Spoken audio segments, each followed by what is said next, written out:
ओम नमः शिवाय नमः शिवाय। जटावन प्रदेश से बीजंग बालिका पवित्र कंठ पे पड़ी भुजंग तुंग मालिका डामट डामट निनाद वन्य से ढाक करें सदो शंभो संक्रोति दास का भला करें। ओम नमः शिवाय नमः शिवाय नमः शिवाय।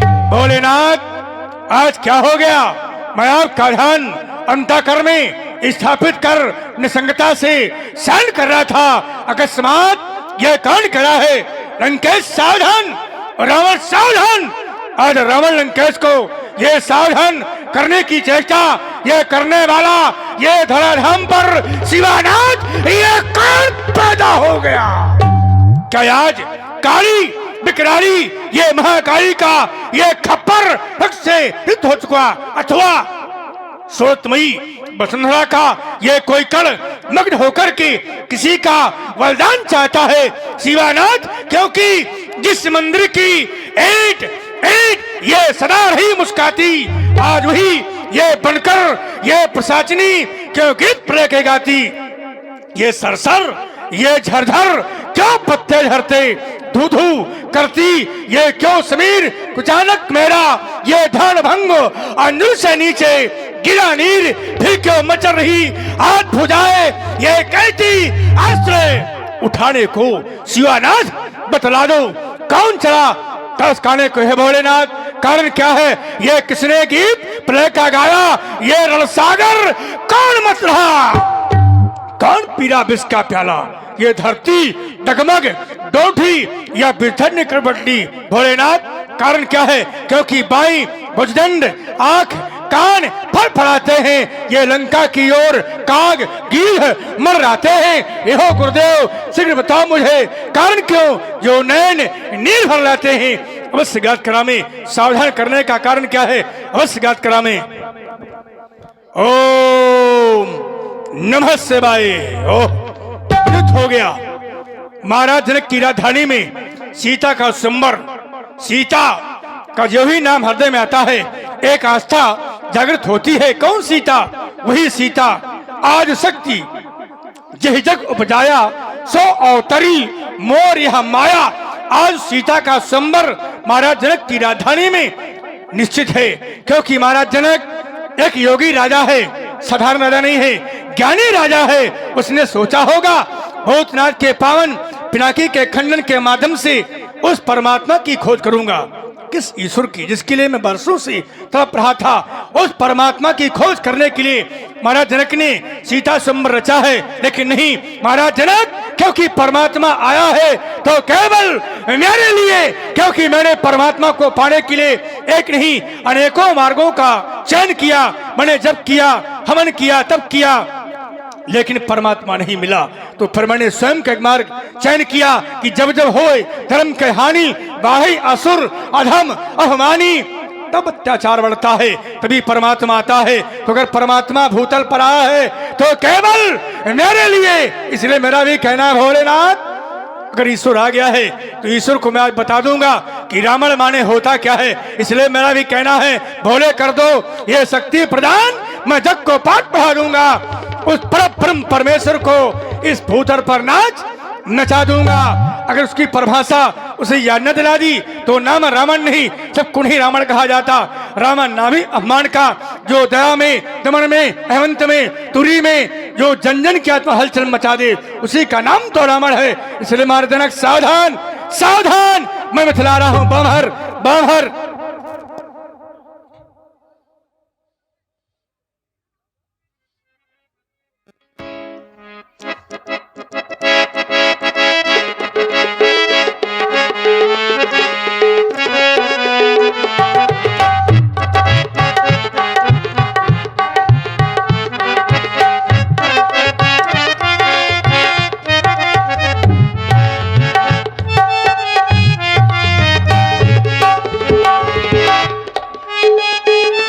आप देखेंगे बाणासुर जी का दरबार। ओम नमः शिवाय। ओम नमः शिवाय। ओम नमः शिवाय। जय जय जयति जय करुणाकर शंकर जय त्रिनेत्र गौरांग मावर शूलपाणी मृत्युंजय शंकर जय भूतनाथ भगवान महेश्वर। फैल फैल लपटात गाद पर अगणित व्याल और विषधर जय महादहनकारी योगेश्वर। आशुतोष अपराजित अघहर प्रेम राशि पशुपति पन्नगधर जय पार्वती शिव हर हर हर हर। ओ विश्व के मंगलकारी देव, आज इस बाल के जीवन में असामयिक परिवर्तन कैसा, जबकि अखिल भूमंडल पर मैंने कोई भी वीर कोई भी योद्धा अवशेष ही नहीं रखा जो मुझे सावधान करने की सामर्थ्य रखता हो, परंतु अचानक ये मेरे श्रवणरंध्रों में सावधान शब्द की पुनरावृत्ति कैसी। ये कौन कह रहा है वाले सावधान सावधान, ये सावधान। ये निस्सा सुंदरी के विस्तृत समाज में चुपके से प्रविष्ट हो, ये सोरोदपुर के प्रखर प्रसादों पर ये ध्यान मग्न बैठा बलिपुत्र बाण के श्रवणरंध्रों में कौन कह रहा है सावधान सावधान सावधान। देख रहा हूं एक और इन अस्त्रों शस्त्रों से सजी वो भीषण झनकारे, तो दूसरी ओर ऋषियों मुनियों का करुण क्रंदन, तो तीसरी ओर दानवता का सफल अट्टहास, तो चौथी ओर मानवता का करुण रुदन। क्या कारण है गुरुदेव? आज जीवनोपथ के तट पर बैठा था मैं शांत अपेक्षित, देख रहा था सप्त सिंधु की मधुर लहरियों काजल कर्षित। ना जाने किसके वैभव के गीत हो रहे भूपर निर्मित। आज मेरा यह मन मानस उस मृत्युलोक की ओर खिंचा जा रहा है जिस मृत्युलोक को मेरे पिता बलि ने दान में दे दिया था, परंतु आज मेरा यह हृदय उस मृत्युलोक की ओर क्यों खिंचा जा रहा है भूतनाथ? क्या कारण है? क्या वो रक्त पिपासा रणचंडी विकराली मुंडमाली काली का खप्पर वो रक्त से विरक्त हो गया, या वो सोड़े सोषा विलक्षणी वसुमती वसुंधरा का कोई मूल रक्त से विमग्न होने के लिए किसी का बलिदान मांग रहा है? नहीं नहीं गुरुदेव, मेरी आज्ञा से ये मंद मंद गति से प्रभावित होने वाली पवन के पलायन की प्रबल प्रकृति आज झंझा सा रूप धारण कर ये दसों दिशाओं में स्वच्छंद बिछड़ने का प्रयास कर रही हैं। ये पवन के पलायन की प्रबल प्रकृति उस प्रबल प्रभाकर को धूमिलता प्रदान करने की चेष्टा कर रही हैं। नहीं नहीं गुरुदेव, ना जाने ये किसके वैभव के गीत हो रहे भूपा निर्मित। तो क्या हम दत्तों के बल पौरुष से, तो क्या हम दत्तों के बल पौरुष से वो रह गया वेश परिचित। ये सहमा गगन दिशाएं कापी ढोल उठा धरती का गान। क्या कारण है गुरुदेव? अरे ये किसने गीत क्रांति का गाया, किसने गीत प्ले का गाया? अरे इस बलि नंदन बल की छाती पर वो किसने है अट्ठास मचाया? किसने गीत क्रांति का गाया, किसने गीत प्ले का गाया? ये कैसा धर्म धरा पर, ये कैसा धर्म धरा पर पीड़ित बूंद आन का झंझन, ये तसित व्याकुल मुनमरगल डोल रही है धर्म की तूती, दुष्टन हुआ समाज का जीवन। अरे वो किसने दूध अमरल प्रचंड से ये मानवता का हृदय हिलाया? किसने गीत क्रांति का गाया, किसने गीत प्ले का गाया? अचानक ये गगन मंडल में गड़गड़ाहट कैसी? ये जाता है किसका अभिमान गगन अंबर में गड़गड़ाहट देता? इस विमल विश्व की बीच शिखा पर ये अपनी अपनी ताने देता। ये जाता है किसका विमान? अवगत कराओ भूतनाथ। ओम नमः शिवाय। विदित हो गया, कारण तो कुछ और है। हो रहा स्वयंवर सीते का उस मिथिलापुर राजधानी में, और आने का हुआ विचार उस लंकापति अभिमानी में। और मैं जानता हूं जहां पर ये जाएगा क्रांति का पुजारी है, अवश्य रूप से क्रांति करेगा, अनीत करेगा। यदि करूं प्रस्थान अब मिथिला को, क्योंकि यही आज्ञा पुरारी की, कभी ना मेटूंगा सुयस उस गंगाधारी की, स्रोतपुर की देवियों, स्रोतपुर की रक्षा करना। बम विश्वनाथ, बम विश्वनाथ, बम विश्वनाथ।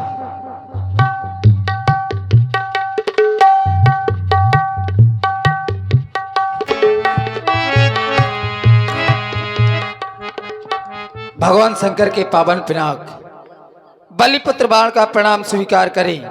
अहम तो हम बंदे। और इस 18 योजन के अंतर्गत अर्थात 72 कोष में बनी ये रंगशाला, और इस रंगशाला के अंतर्गत आए हुए द्वीप द्वीप से भूपाल, निरपाल, महपाल बलिपुत्र बाणेश की घोषणा को अपने दोनों कानों को खोल करके स्पष्ट रूप से सुन लें। यहाँ पर कन्या का विवाह हो रहा है, मांगलिक कार्य हो रहा है, और अगर किसी के द्वारा अमंगल करने का प्रयास किया गया तो बाणेश के द्वारा दंडित किया जाएगा। ये मेरी स्पष्ट घोषणा है। सावधान, सावधान, सावधान। बहुत अच्छा निर्णायक राजनक के द्वारा गया है। देख रहा हूं यहाँ पर देश देश के राजा उपस्थित हैं, यहाँ तक कि देव, धनु, धर्मनुष, शरीरा सभी मानव रूप में उपस्थित हैं। ओह, इधर बल वेदिका पर भूतनाथ के पान पिनाक स्थापित हैं। हे भूतनाथ के पान पिनाक, याद से गुरु आपको प्रणाम कर रहा है। और देख क्या रहा हूं, हमारे संसार, ये संसार बड़ा स्वार्थी है। एक दिन वो भी था जिस समय जनमानस यह खून के आंसू पी रहा था, विश्व में हाहाकार मचा हुआ था। एक अत्याचारी दैत्य का अत्याचार चरम सीमा से अधिक था। उस समय जनमानस हाहाकार कर रहा था, तब किसी ने दुस्साहस नहीं किया। तब एक ऋषि ने अपनी अश्वियों का दान देकर ऐसे आयुध का निर्माण किया जिससे देश की रक्षा हुई। इस जनमानस के आंसू पूछे गए, हाहाकार समाप्त हो गया। आज उसी को बलवेदिका पर नहीं। भूतनाथ के पान पिनाक ऐसा कदापि नहीं होगा, क्योंकि मेरे रहते हुए तुम्हारा खंडन नहीं होगा। क्योंकि आ चुका लंकधेश मिथिला के मध्य धनगुरीश का न खंड हो पाएगा। बंदियों बंद कर दो ये नाच कान, किंचित कुचाल का चक्र जो चलाएगा प्रणबदे का लंकेश पलटाएगा।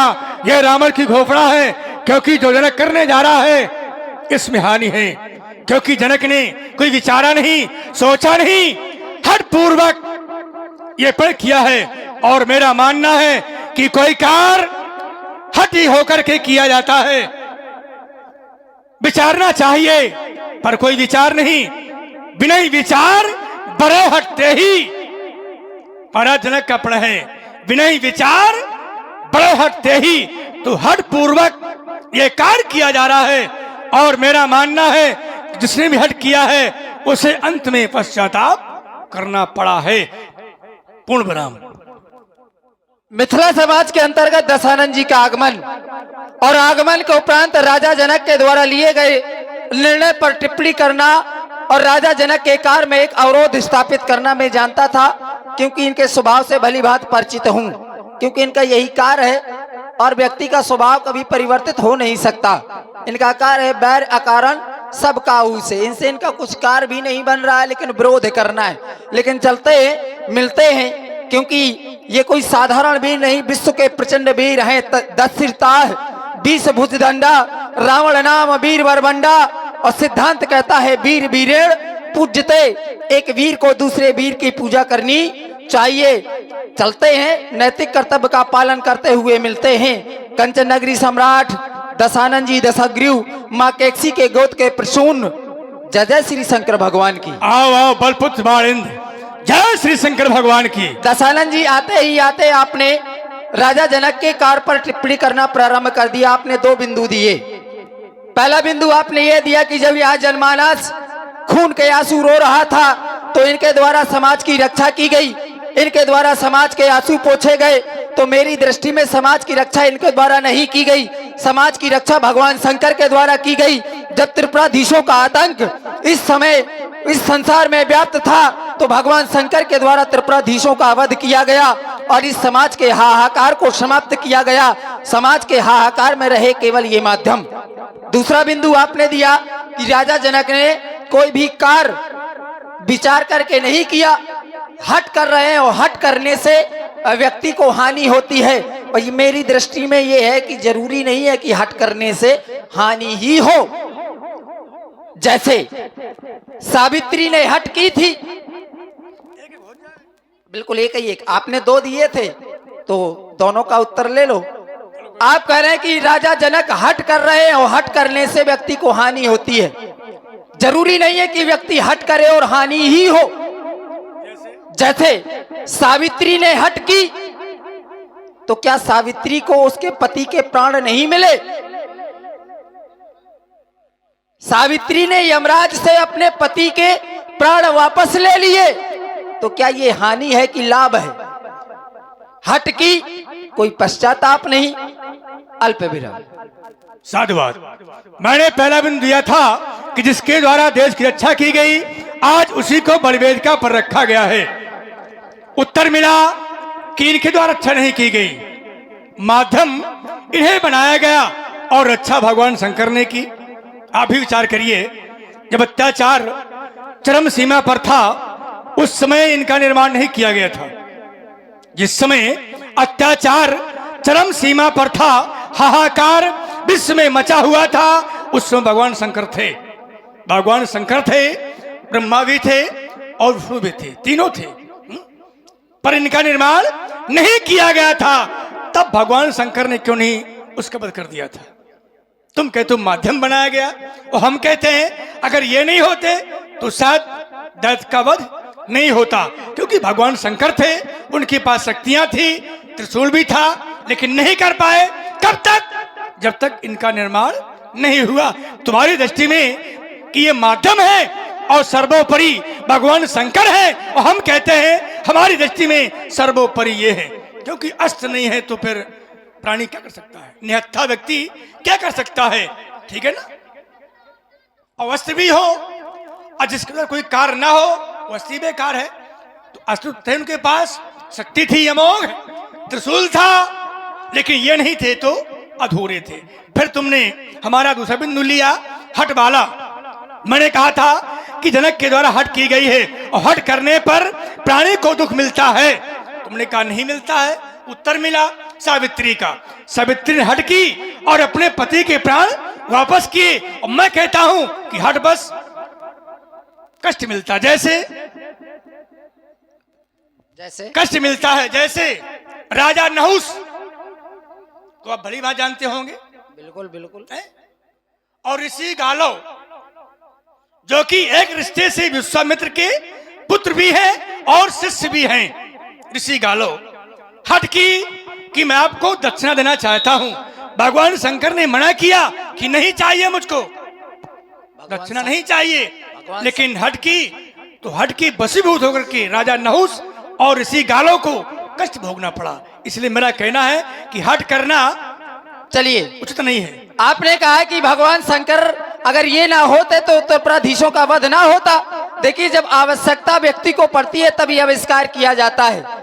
यदि किसी व्यक्ति के पास पुत्र नहीं है या पुत्री नहीं है तो वो कोई गुरुकुल नहीं ढूंढेगा पढ़ाने के लिए, क्योंकि जब उसके पास पुत्र ही नहीं है और पुत्री ही नहीं है तो फिर वो विद्यालय या गुरुकुल ढूंढ करके करेगा क्या? जब समस्या नहीं थी तो समाधान भी नहीं। जब समस्या उत्पन्न होगी तो उसका समाधान निकाला जाएगा। इनकी आवश्यकता पड़ी, इनका निर्माण किया गया। आप कह रहे हैं कि माध्यम आपने सर्वोपरि, लेकिन मेरी दृष्टि में भगवान शंकर सर्वोपरि, क्योंकि अगर इनको बना भी लिया गया था भगवान शंकर को ना दिया जाता, भाई किसी और देव को दे दिया जाता, त्रिपुराधीशों का वध कर देते, नहीं कर पाते, क्योंकि ये सामर्थ्य केवल भगवान शंकर में था। तो ये जो समाज का हाहाकार समाप्त हुआ था तो भगवान शंकर के द्वारा। चलिए, अगर इनने समाप्त किया था तो आज भी समाज में हाहाकार मचा है। आज भी तो गौओं को काटा जा रहा है, नगर में आग लगा दी जा रही है। आप कर क्या रहे हैं? अगर इन्होंने आतंक उस समय समाप्त किया था तो आज भी कर दे रखे हैं, हमें कोई परेशानी रही। दूसरा बिंदु आपने दिया कि राजा नहुस। देखिए, राजा नहुस ने जो हट की थी उसका मार्ग अनुचित था।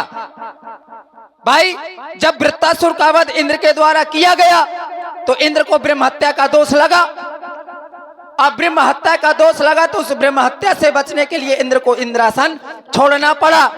तो राजा नहुस को इंद्र के पद पर बैठाया गया। ठीक, लेकिन राजा नहुस का लक्ष्य क्या बना? राजा नहुस की हट क्या थी? हट का जो मार्ग था वो अनुचित था। राजा नहुस ने जो हट की वो इंद्र की पत्नी सची को पाने के लिए की। ये मार्ग अनुचित था। क्या आप उस हट की तुलना राजा जनक की हट से करेंगे? भाई, जो राजा नहुस ने जो हट की थी वो इंद्र की पत्नी इंद्राणी सची को पाने के लिए की थी। और राजा नहुस ने अगस्त मुनि को लात मारी थी, संतों का अपमान किया था, तब उनको कष्ट मिला है। ठीक, रह गई ऋषि गालब की बात।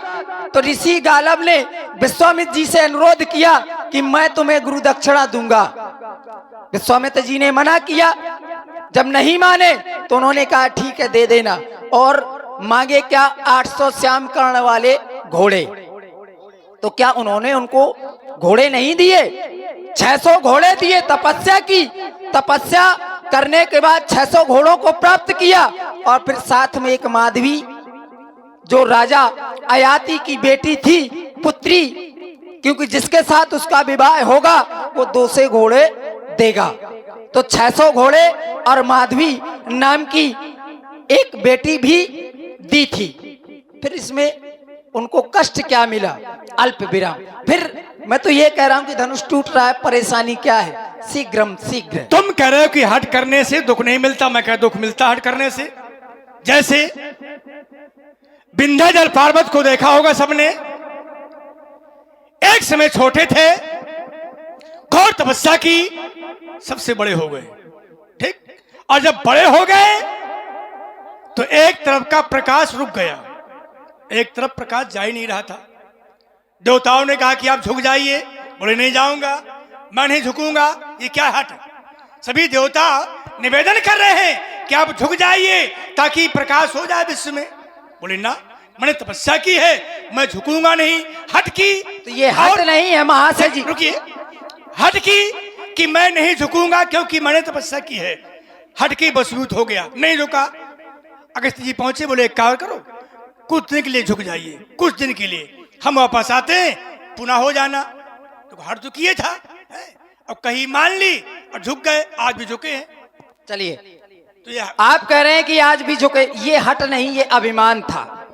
ठीक, हट और अभिमान में अंतर होता है। हट थी, हट नहीं, ये अभिमान था। अभिमान के बसीभूत होकर के हट की थी उसने।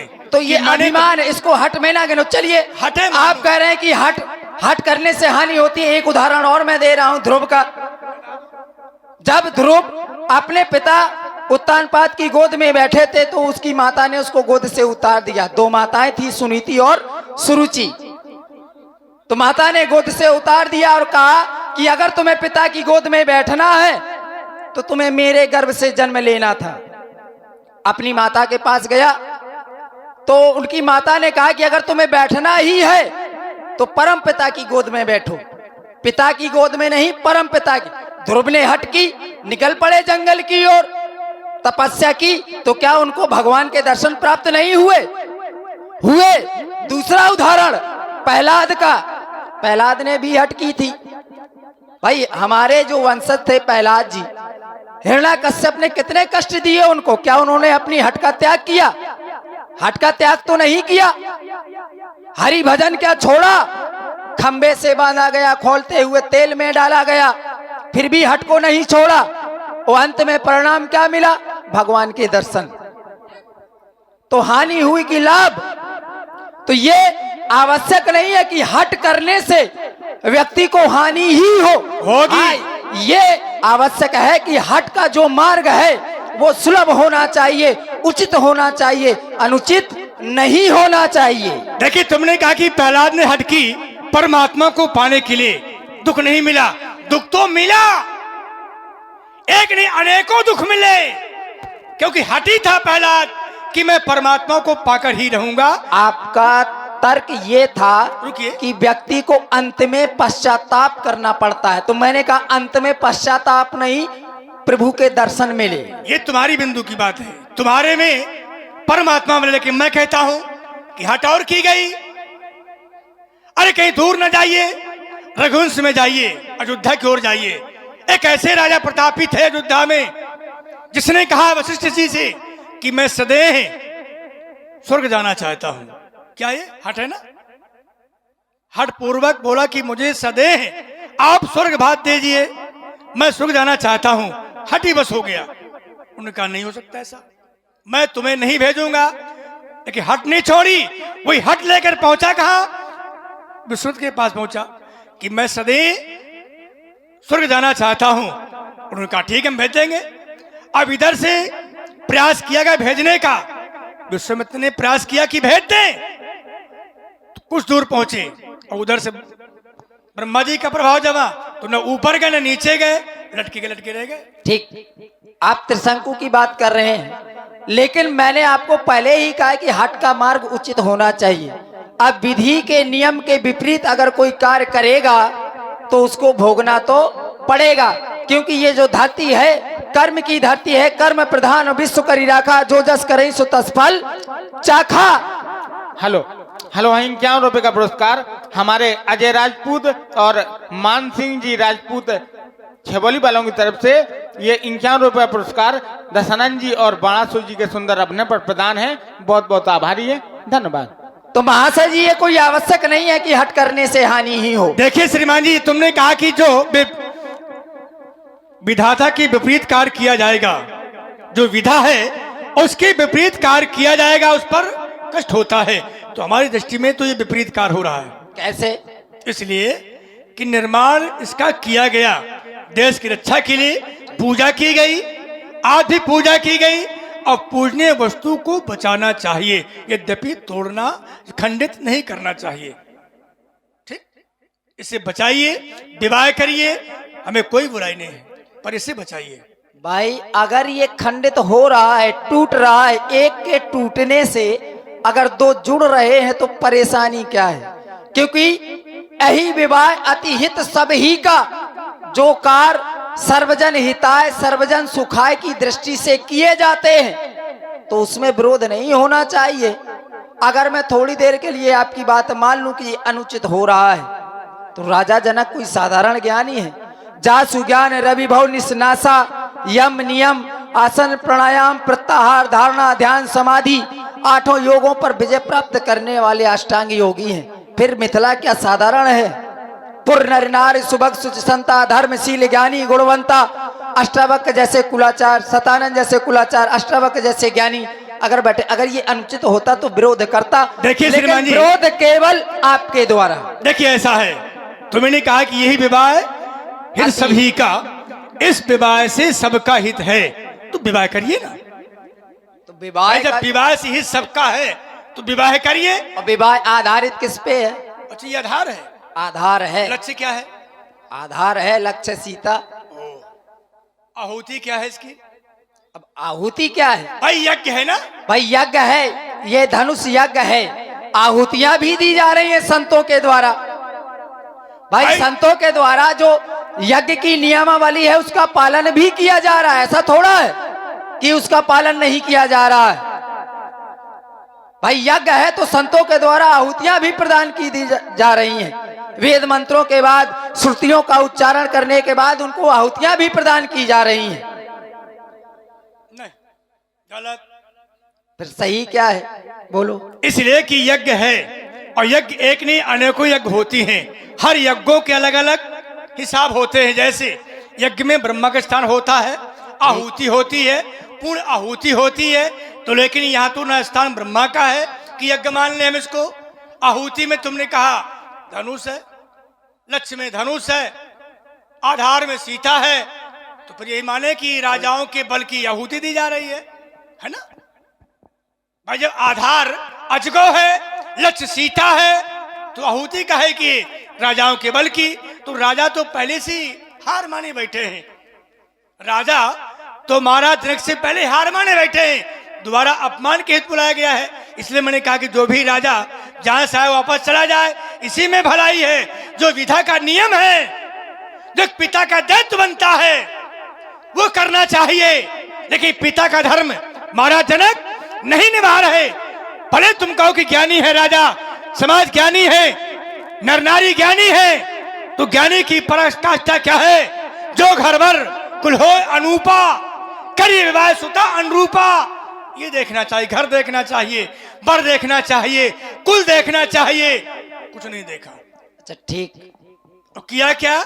सोई पुरारी को दंड कठोरा और राज समाज आज ही तोड़ा। कोई भी तोड़ दे, किसी आयु का हो, किसी जात का हो, कोई मतलब नहीं। इसलिए कि कौन नहीं, थोड़ी कन्या है। आप ज्ञानी हो, ठीक। अब उत्तर तुम ही देना।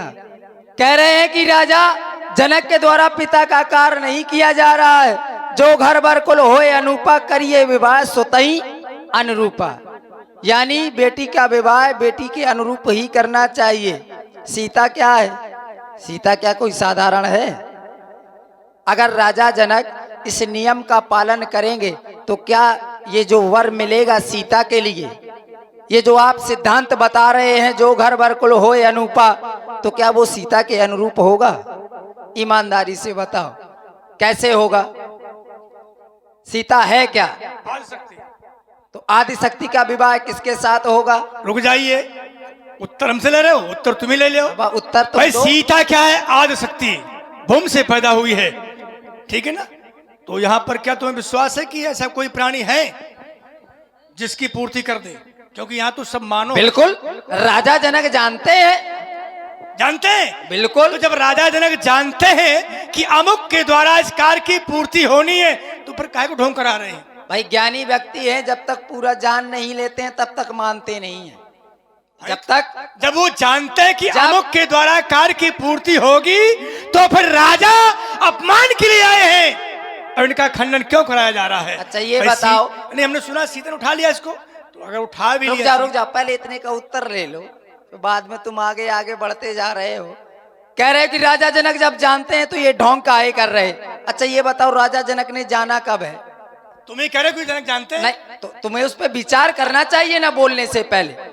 राजा जनक ने जाना कब है? प्रण के पहले कि प्रण के बाद? तुमने कहा कि जनक जान। हम बता रहे हैं तो प्रण करने के बाद जाना है। प्रण के पहले अगर राजा जनक उसको जान लेते तो तुम कह सकते थे कि ये अनुचित करवा रहे हैं। राजा जनक है छत्री, अब प्रण कर दिया तो प्रण को क्या वो तोड़ दें? अब कब जाना ये तुम जानो, कब जाना? तुमने कहा कि जनक ने जाना है। तुम कह रहे हो ना कि ये ढोंग काहे कर रहे? तुम्हें वही बता रहा हूँ। तुमने कहा कि राजा जनक जानते हैं किस कार्य की पूर्ति अमुक के द्वारा होनी है। बिल्कुल। हमें तो मालूम कब जाना है, कि पहले जाना कि बाद में जाना। अरे तुम्हें नहीं पता तो हमें तो पता, तो हम कह तो रहे हैं। बताइए। तो फिर तुम ये टिप्पणी क्यों कर रहे हो कि ये ढोंग क्यों? ये तो है ही है भाई। राजा जनक ने प्रण के बाद जब प्रण कर दिया फिर उसको देखा। ऐसा है भाई प्रण के अगर पहले देख लेते तो ये समस्या ही समाप्त हो जाती। अच्छा रुक जाइए, कि अगर राजा जनक उसको देखने के बाद, जानने के बाद, और अगर फिर ये प्रण करते तो तुम कह सकते थे कि ये अनुचित है। बिल्कुल साधुवाद। आगे बात वही आई, बात वही घूम के देखो। राजा जनक ने प्रण के बाद किसी को देखा, ठीक? प्रण करने के बाद किसी को देखा और देखकर विश्वास कर लिया। इन्हीं विलोकत अति अनुरागा, इन्हीं विलोकने से अनुराग हो रहा। मानो ब्रह्मानंद की अनुभूति हो रही किसी को देख करके जनक को, ठीक? लेकिन प्रकृति चुके थे। तो वही हम बात कर रहे थे पहले कि जो घर भर कुल हो अनूपा, ये कार्य की खोज अगर पहले कर लेते, जिसे आज देखा है या कुछ दिन पहले देखा है, उसे प्रण करने से पहले खोज कर लेते। देखिए सीधी एक बात आप कह रहे हैं कि राजा जनक पहले इस नियम का पालन। अच्छा इस सीता पर ये जो सिद्धांत आप स्थापित कर रहे हैं, सीधे सीधे ये बताओ क्या ये सीता पर स्थापित होगा? मैं केवल इतना जान, ये जो तुम बता रहे हो कि जो घर बल को होए अनुरूपा, करिए विवाह सुतई अनुरूपा, ये सीता पर स्थापित नहीं होगा, क्योंकि सीता है अलौकिक। और ये जो सिद्धांत तुम बता रहे हो ये लौकिक जगत का बता रहे हो। तो फिर राजा काहे के लिए आए हैं? भाई अब राजा जनक जब सीता अलौकिक है, इस लौकिक में आई है, तो सीता का वर भी अलौकिक इस लौकिक जगत में आया होगा। राजा जनक लौकिक जगत में अपने जीवन का निर्वाह कर रहे हैं तो लौकिक जगत में ही अलौकिक को खोज रहे हैं। और लौकिक में अलौकिक को खोजना सरल नहीं, कठिन होता है। इसलिए राजा जनक ने यह प्रण लिया है। रुकिए, आपने कहा कि राजा जनक जी क्या कर रहे हैं? लौकिक में अलौकिक को खोज रहे हैं। लौकिक कार्य की पूर्ति कर रहे हैं, ठीक है ना? और जब लौकिक कार्य मैंने ये कहा है कि लौकिक जगत में अपने जीवन का निर्वाह कर रहे हैं तो अपनी पुत्री का वर वो लौकिक में ही खोजेंगे कि अलौकिक के खोजने जाएंगे। ठीक है, कोई बात नहीं। लेकिन हमारे दृष्टि तो वही आ गई बात, फिर वही कि जब जो विश्व की धरा पर कार्य किए जा रहे हैं तो उसको पालन करना चाहिए घर भर का है। अगर नहीं कर रहे हैं तो कोई बात नहीं, लेकिन हम कहते हैं कि धनुष न टूटेगा। धनुष तो टूटेगा नहीं टूटेगा। देखिए महाराज, ये है मिथिला, ये लंका नहीं है। लंका में जो करते रहे हो सो करते रहे हो। ओ 10 खंडहर 10 मुख तेरे 10 शीशों का खंडन होगा। सुनी होगी कंचन नगरी, ये गर्वित गदा प्रहार करेंगे। इसलिए हम कहते हैं सावधान हो जाओ, क्योंकि गर्जी तो प्ले का पयोधि भवक उठे, वो तर्जी तो शत्रुओं के सीने फट जाए। मारू फुकार तो ये फड़नशील फटने लगे, ये टक्कर के लगने से पहाड़ टकराएंगे। ये दृष्टि पड़ते ही रविदन में मलिन होत, ये पक्के प्रहार से वो धरा जीव अगलाएंगे। रोष में हो गया मेरा निशंक बल, तो लंका जाने के लाले पड़ जाएंगे। अरे बड़े बड़े बही जाए, कही दे बड़े बड़े बही जाए अभी थाए ले, है ना? क्यों बड़े बड़े बही जाए थाए ले, करे लंका के जाने के लाले पड़ जाएंगे। सुनो, मैं किंकर हूँ बिलंकर का, निर्भीक धरा पर चलता हूँ। आ गया कोई सामने तो फिर मैं आगे उगलता हूँ। अमरजीत साहू विचित्र, नहीं किसी से डरता हूँ। मैं किंकर हूँ बिलंकर का, निर्भीक धरा पर चलता हूँ। ये जय विजय हमारा जाएगी, जय विजय हमारा सिंहासन, यह प्रतुंदी दल दलने वाला। मैं किंकर हूँ बेलंकर का, निर्भीक धरा पर चलता हूँ। कर चुका कई बार, एक दो बार नहीं बेटा, कई बार कर चुका, कई बार, बार बार कई बार सिंगार। तो किसका सिंगार? सिंगार किया है? नहीं तुम बताओ। तो किसका किया है? तुम बताओ जो तुम नहीं बता रहे हो। भगवान शंकर का कर चुका कई बार सिंगार, निज मुंडाओं की मालों से। मैं अमरजीत साहू विचित्र, नहीं किसी से डरता हूँ। मैं किंकर हूँ पलंकर का, निर्भीक धरा पर चलता हूँ। अगर भगवान शंकर का तुमने मुंडों से माला पहनाई है तो इसमें तुमने भगवान शंकर पर एहसान नहीं किया है। ये तुम्हारा पूजा करने का तरीका है, विधि है। हम काहे करें, हमारी पद्धति दूसरी है, हम अपनी विधि से पूजा करते हैं। ये तुम्हारा कार्य है तो तुम एहसान नहीं कर रहे हो, तुम बता रहे हो मैंने शीश काट करके भगवान शंकर को चढ़ाए है। ये तुम्हारा कर्तव्य है जो कर रहे हो। हम तुम्हारी क्रूरता की कठिन धारा को मोड़ देंगे। ये अपने बालों के प्रहार से ये पंथ तेरा रोक देंगे। फिर ये चपलासी चमकेगी चमचम, भूतल पर क्रांति मचा देंगे। अपनी क्रोधाग्नि से सागर में आग लगा देंगे। उपद्रव यदि यहाँ मचाया तो यमपुर से नाता जोड़ देंगे। अनर्थी यदि बने तो हड्डी तुम्हारी तोड़ देंगे। तुम हड्डी तोड़ो, हमारे खड़े के तुम देखते रहेंगे। अरे बाणासुर, तुम नहीं किसी से आगे हो। मेरे सामने बड़ी बातें मत करो। बाणासुर, अब भाग भाग, मेरे उरंतर से लगी आग। बाणासुर, अब तू भाग भाग, भाग जा इधर से, रास्ता हो कहीं से, निकल जाओ पति रास्ता से। बाणासुर, अब भाग भाग, मेरे उरंतर लगी आग। इसलिए कहता हूं बाणासुर, अब भाग भाग, क्योंकि तुम नहीं किसी से आगे हो। और बेटा बतला दूं, तुम कहां कहां से भागे हो।